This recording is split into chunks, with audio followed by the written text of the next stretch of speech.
Bonjour, soyez tous salués et soyez les bienvenus sur cette chaîne du savoir, la chaîne de Tanzambé le Tout-Puissant Kana. La chaîne ayant pour objectif de promouvoir la connaissance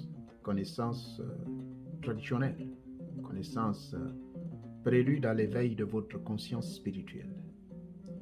Et également la chaîne de Tanzambé le Tout-Puissant Kana est là pour la promotion de l'initiation à travers la plante sacrée, le bois sacré que nous appelons l'iboga.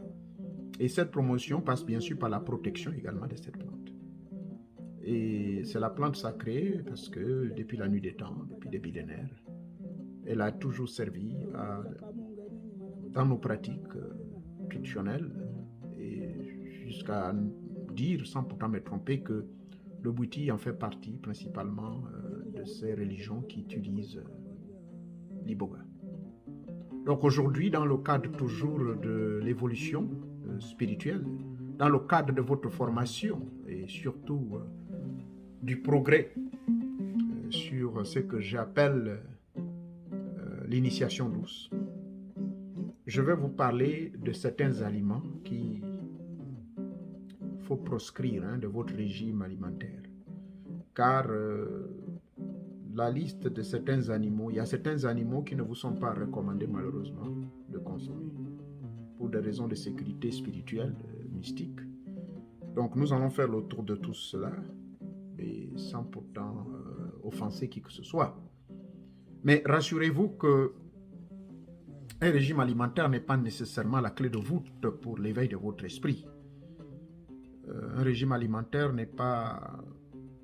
c'est pas forcément le fait de vous abstenir de manger des viandes ou de vous abstenir de devenir végétarien ou quoi que ce soit qui fera en sorte que vous deveniez un grand maître. Il y a des gens, je crois que c'est l'apôtre Paul qui en parle, que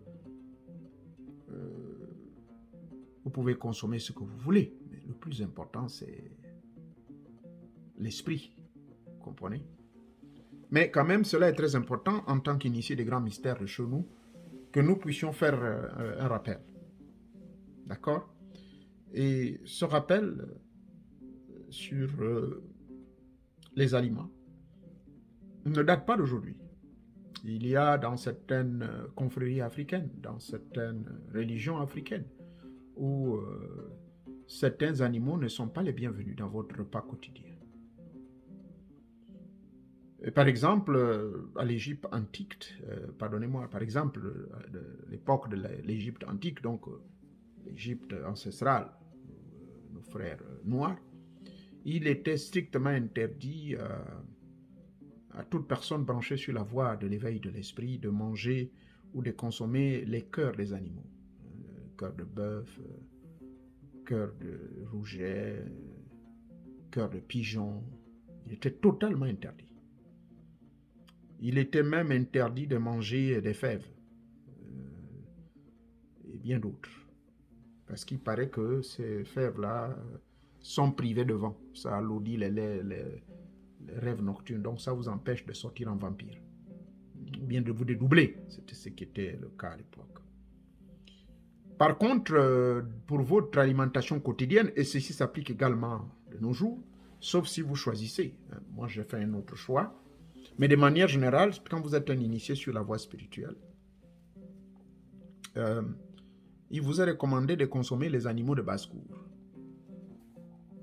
Vous avez par exemple un oiseau qu'on appelle l'oie, l'oie blanche, la loie, une oie. Vous savez ce que c'est une oie? Donc O-I-E, blanche. C'était un choix assez spécifique parce que cet oiseau-là aidait vraiment pour l'envol mystique, aidait pour la rencontre, vous permettait de vous aider à aller à la rencontre des esprits d'au-delà.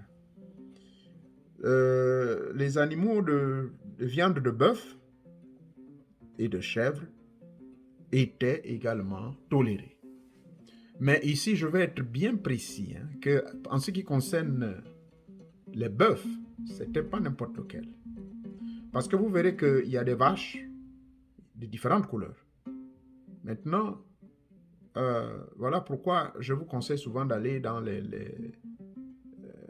les charcuteries ou boucheries de nos frères musulmans, halal. Parce qu'eux, ils savent. Ils ne peuvent pas vous faire consommer n'importe quel bœuf. Souvent, les vaches qu'eux, ils tuent, ce sont des vaches qui sont au départ, le sang est vidé. Et le sang étant vidé, donc, on considère que cet animal-là est pur. Maintenant, du côté de l'Égypte, l'Égypte antique, donc, et ça se pratique même jusqu'à aujourd'hui dans certains coins de l'Afrique. J'ai vérifié cela, par exemple, en Tanzanie, j'ai vu cela. Au Tibet également, ils le pratiquent. Il y a un choix bien spécifique. Il faut prendre plutôt la viande de la vache qui est blanche, avec des taches noires. Je répète, la vache blanche, donc son pelage est blanc et il y a des taches noires. C'est cette vache-là qui est autorisée à tout initié de consommer. Ben, comme je vous ai parlé de l'oie, il fallait manger à l'époque une oie blanche et la viande de bœuf qu'on vous recommandait, eh ben, c'est celle d'une vache qui est blanche avec des taches noires sur sa peau.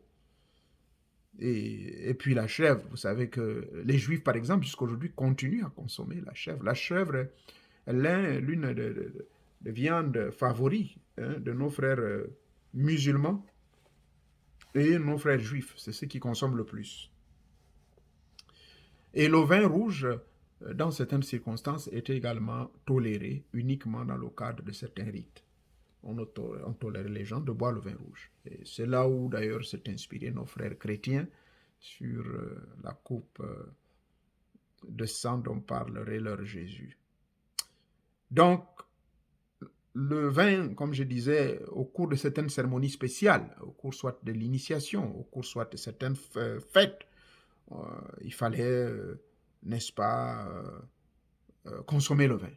Et donc, c'est au cours de ces cérémonies-là, justement, qu'il fallait manger uniquement certaines viandes dites sacrées. La viande de la vache blanche avec des taches sur son corps, la chèvre. Et souvent, dans les livres sacrés égyptiens, vous verrez qu'on parle on parlerait du bœuf sacré. Bœuf sacré, pas celui qui a été modifié qui a subi ce qu'on appelle des modifications moléculaires ou encore des manipulations scientifiques, comme le font. Aujourd'hui, vous savez qu'on peut créer un animal à travers ce qu'ils appellent, j'oublie le nom, le clonage. Ils peuvent faire du clonage. On fait un clonage sur une chèvre qui, à la naissance, va se retrouver modifiée. Donc, le clonage, c'est la modification génétique. Il ne s'agit pas de cela. Il s'agit plutôt, on appelait ça la vache sacrée. C'est-à-dire qu'elle naissait, parmi tant d'autres vaches, elle venait avec son pelage blanc. Et sur son pelage blanc, il y avait des taches noires. Et c'était ceux-là qui étaient choisis, destinés pour le travail mystico-spirituel. Donc, il était, et ceci reste valable jusqu'à nos jours, puisqu'aujourd'hui je vous parle de la liste des aliments que vous devez manger. Donc, vous avez bien retenu. Là, je parle des animaux. Moi, personnellement, je ne suis pas très fanatique des animaux. D'accord? C'est vrai que par le passé, j'arrivais des fois à manger du poulet, parce que c'est de la viande blanche. Mais je suis beaucoup plus pour la viande blanche que le poisson et les légumes. Donc, il était interdit, et c'est toujours interdit jusqu'à nos jours, que vous, en tant qu'initié, vous êtes sur la voie spirituelle, que vous vous permettiez d'aller tuer un animal. Volontairement ou involontairement. Vous verrez que dans les pays des Blancs, moi je ne sais pas, en Europe, je n'ai pas observé, mais ici aux États-Unis, on a le droit au respect même d'une grenouille qui traverse la route. On doit respecter l'écureuil qui traverse la route. Donc parce que tout est considéré comme sacré. Il n'était pas question de détruire un animal quelconque. Par contre, il y avait certaines règles dans l'antique Égypte, à l'époque de nos ancêtres. Il y avait des sorts. Donc, des sorts étaient jetés pour pouvoir déterminer tel ou tel animal qui était destiné pour être utilisé n'est-ce pas, pour la circonstance. Et comme je disais, je reviens pour clôturer sur cette affaire des animaux, surtout sur la vache sacrée. La vache sacrée, il faut bien retenir, elle était beaucoup plus prisée au cours des grandes cérémonies, des grandes fêtes annuelles. Quand j'entends pas fête annuelle, c'est des fêtes mystico-spirituelles. Il y avait des grands événements. D'accord? Donc, il est très important donc de comprendre cela, que le fait pour vous de respecter ces règles à la lettre, c'était et c'est toujours le moyen par lequel le travail intérieur, ça favorisait votre travail, pour accélérer votre travail intérieur, ça favorisait, si vous voulez, euh, l'éclosion ou la manifestation du troisième degré, donc le troisième P, le P du perfectionnement. C'était ça le but. Parce que, comme je le disais, il y a certains animaux, si vous les mangez, disons si vous les consommez, ça alourdit votre âme. Ça va alourdir votre âme, donc vous ne pouvez pas voyager dans l'espace et le temps. Vous ne pouvez pas, par exemple, être à l'aise s'il s'agit de faire une consultation mystico-spirituelle. Vous ne pouvez pas, pas du tout. Voilà pourquoi il y avait cette spécificité-là de manger certains animaux. Donc, je vous recommanderais à notre 21e siècle, pour ceux qui n'arrivent pas à s'en passer de viande, avoir votre propre petite ferme si vous avez les moyens, hein, avec 5 millions de francs CFA, pour ceux qui sont en Afrique, je crois, vous pouvez vous acheter une vache. Une vache et un taureau, les deux peuvent vous faire 3 millions de francs CFA, et acheter également quelques chèvres, si possible, acheter également des poules. Vous verrez que dans tous les pays arabes, tout arabe, même des classes moyennes ou pauvres, a toujours une vache. Parce que cette vache lui sert non seulement de produire du lait, de produire du fromage, de produire également de la viande, au cas où cette vache va faire d'autres. Donc, au cours de votre élevage, là, vous allez voir, vous aurez toujours des chances, soit à la deuxième série de grossesse, votre vache pourra avoir cette fameuse vache sacrée. Et quand vous irez dans les pays arabes, la fameuse vache sacrée là coûte très cher. J'ai un ami en Inde, on a essayé de rigoler. Il me dit, oh là là, chez eux, la fameuse vache sacrée, elle coûte jusqu'à près de 4 millions, voire 7 millions de francs CFA. Parce que c'est une vache qui apporte une connexion avec le monde invisible. Alors, vous voyez bien la corrélation entre même les animaux que nous avons autour de nous avec le monde invisible. Je faisais certains rites mystiques, des rites des ancêtres, quelque part, et le hibou blanc est apparu, venant de nulle part. On est aux États-Unis, mais le hibou blanc apparaît. Oui, oui, il était 21h. Il faisait déjà noir dans la forêt. Et le hibou blanc apparaît. Il vient là, il chante, il regarde, il tourne la tête de la gauche vers la droite et la droite vers la gauche. Après, il crie et puis, paf, il disparaît. Mais si vous étudiez très bien le hibou blanc, c'est un animal, un oiseau qui est mystique. Faites des études dessus. Donc, il y a des animaux, vraiment, quand vous les voyez, ça symbolise beaucoup de choses. Dans le monde du domaine de la spiritualité, quand vous voyez un hibou blanc, ça symbolise, ça veut dire que vous avez des grands changements qui s'approchent. Vous devez opérer des grands changements dans votre vie, dans tous certains domaines de la vie. Et également, quel que soit le rite que vous êtes en train de faire, ce rite-là est déjà approuvé dans le monde invisible. Donc, ça a beaucoup de signification. Et sur la liste des aliments qu'on devait consommer, je disais donc le poisson. Et pas n'importe quel poisson, les poissons à écailles sont recommandés. Et poisson à écailles encore, c'est pas n'importe quel poisson parce que vous ne devez pas manger par exemple le poisson rouge.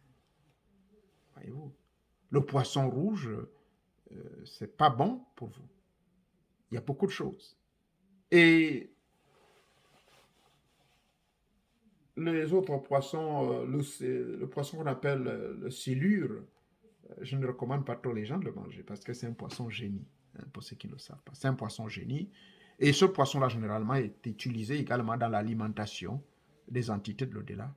Quand vous faites, comment on appelle ça, les rites ancestraux.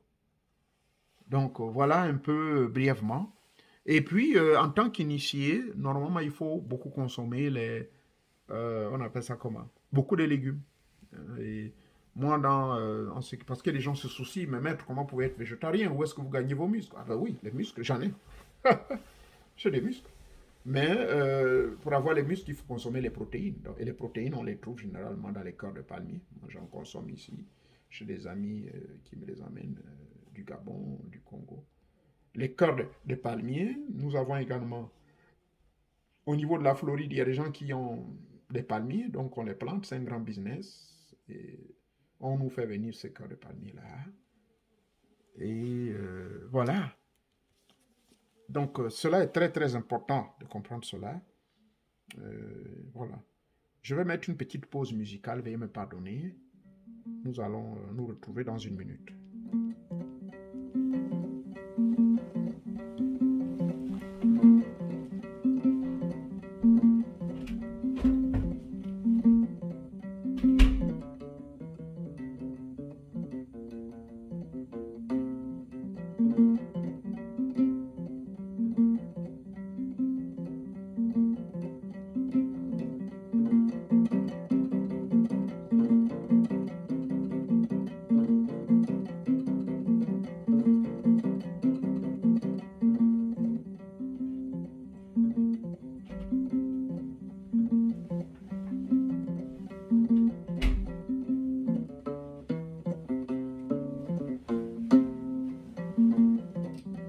Bien. Donc, pardonnez-moi, vous savez, la jeunesse, c'est mon fils qui est petit palabre avec sa fiancée.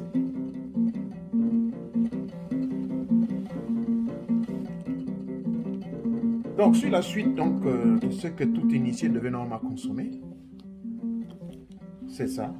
Consommer beaucoup de légumes. Et la dernière fois, je crois, sur ma page Facebook, j'avais donné une liste de tout ce que vous devez consommer. Je peux revenir dessus, mais ici, je voulais beaucoup plus mettre l'accent sur 2 points. Le premier point est que c'est pas parce que moi je décide d'être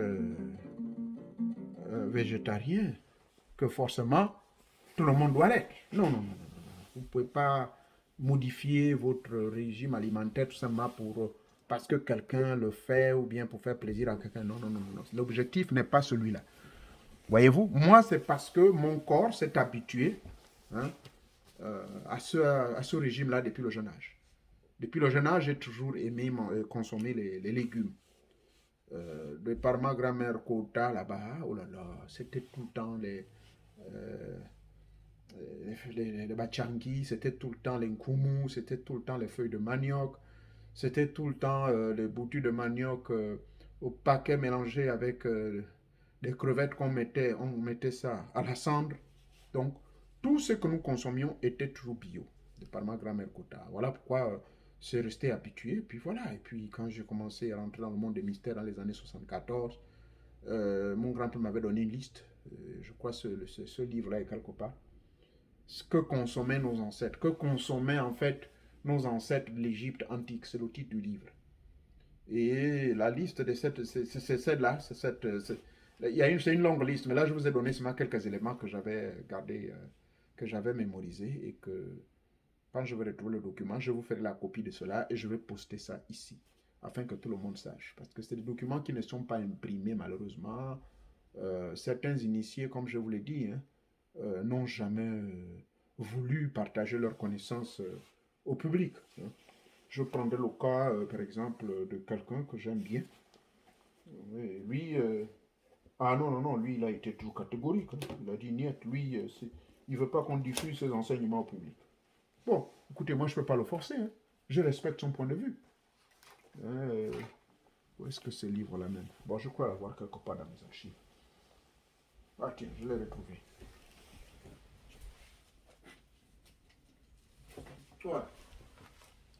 Ce livre, par exemple, je vous dis, cela, c'est un livre très puissant. Je l'ai pratiqué il y a 27 ans. Le livre est intitulé « Pour la première fois, les facultés et pouvoirs paranormaux sont enfin expliqués scientifiquement. Les mystères et les pouvoirs de l'être humain, cours complet, théorique, pratique et expérimental en 2 volumes. Ce livre est une bombe. C'est à cause de ce livre que j'étais devenu finalement hypnotiseur de spectacle. Vous allez enfoncer quelqu'un le couteau, vous allez enfoncer quelqu'un une aiguille, vous allez l'enfoncer ici, ça sort à gauche, il ne saigne pas du tout. Bref, tout cela, c'est un cours complet. On dit bien, c'est les facultés et les pouvoirs paranormaux qui sont enfin expliqués scientifiquement. Voilà pourquoi je vous ai toujours dit, moi j'ai un diplôme en parapsychologie. Ouais, je n'invente rien. Et il existe une école de parapsychologie ici. Et pour ceux qui sont sur ma page Facebook, vous avez déjà vu ceci. Voilà mon diplôme. Voilà. C'est quoi là? Diplôme. Oh, pardon, ça c'est celui du temple indien. Veuillez me pardonner. Il y a un autre diplôme, je crois, c'est...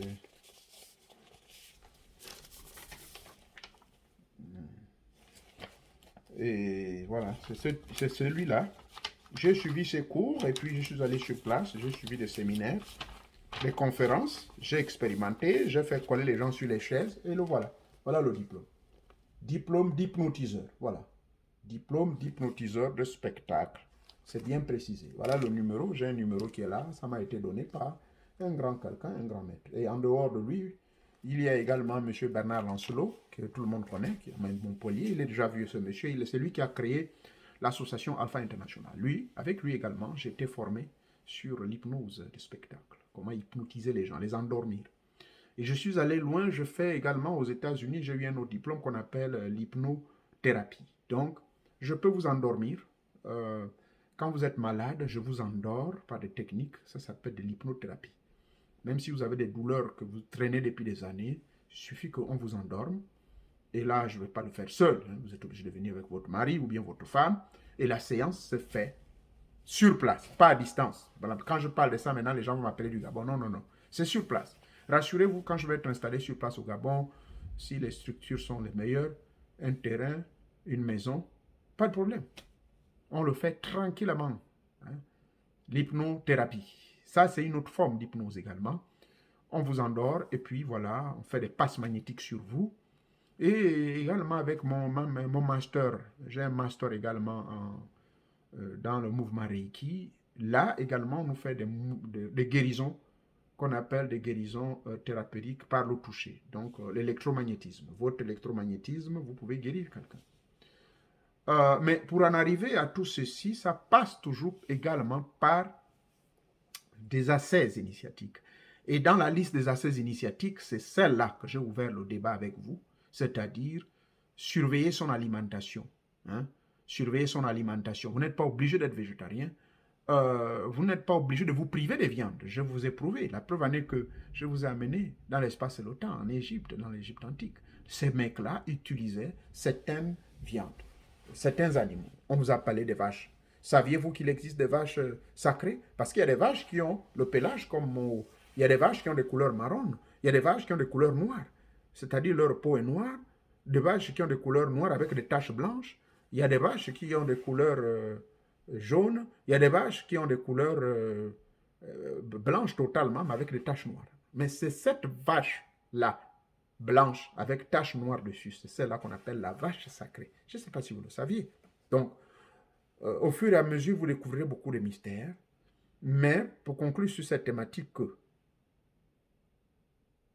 comme Paul l'avait dit, je crois le fondateur des chrétiens, du christianisme, il avait dit, ce qui importe, ce n'est pas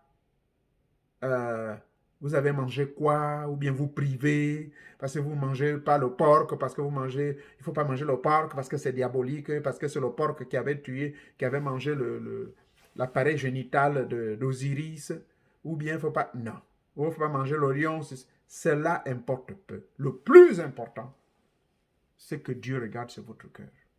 Donc voilà ce que je peux dire pour conclure sur ce chapitre. Je ne vais pas vous amener dans une longue liste exhaustive. Maintenant, pour ceux qui veulent avoir la liste, il n'y a pas de problème. Je vais vous la poster. Mais, ça va vous dire que, aux yeux de Dieu et de Dieu, cela importe peu. Ce qui importe le plus, c'est la transmutation spirituelle. C'est la transformation de votre cœur. C'est la circoncision de votre cœur. C'est l'excision de votre foi. C'est la rencontre de votre soi inférieur avec le soi supérieur. C'est ça qui importe le plus. Mais pour en arriver là, c'est la grande discipline, c'est la patience, c'est la persévérance, c'est la prière, c'est le silence. Mais c'est aussi bannir la peur. Parce que la peur est l'ennemi numéro 1. Donc, quand vous réunissez tous ces 5 éléments-là, c'est-à-dire la patience, la discipline, la persévérance, comment dirais-je, la persistance, le silence, tout cela, vous voyez, c'est ça qui contribue à votre élévation. Et c'est de là que sort finalement ce qu'on appelle la réalisation de soi. Mais cette réalisation de soi ne peut être possible que si vous observez tranquillement les ascèses initiatiques qui vous sont imposées. Quand je dis imposées, parce que c'est une obligation. Et sans lesquelles vous ne pouvez pas avoir la paix. La paix, voilà un autre chapitre dont je vais vous parler la prochaine fois. Je vous parlerai quelles sont les conditions qui précèdent la paix et pourquoi la paix intérieure est indispensable. Parce que la paix fait partie des 4 grandes qualités ou attributs de Dieu. Nous avons la puissance, l'amour, la justice et la paix. Mais vous ne pouvez pas avoir la paix quand vous n'avez pas un système de justice équilibré. Vous ne pouvez pas appliquer la justice si déjà au départ, vous n'êtes pas naturellement lié par le grand courant mystico-spirituel qu'on appelle l'amour, si vous ne vous aimez pas les uns les autres. Vous ne pouvez pas. Quand vous aimez réellement, c'est là que vous établissez la justice. Et quand la justice est établie, ça permettra à tout le monde de vivre en paix. Mais la paix n'est pas un mot, un slogan, c'est un état intérieur. Donc voilà, j'en ai terminé sur ça. Il y a un peu la pluie qui nous emmerde. Je devais bien continuer, mais que Tété Mwanga vous bénisse. Donc voilà, brièvement, c'est donc quoi je voulais vous entretenir. Merci beaucoup. Soyez tous salués. Et une fois de plus, merci beaucoup. Merci beaucoup. Merci encore. Merci. Merci.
Merci beaucoup, donc soyez tous salués.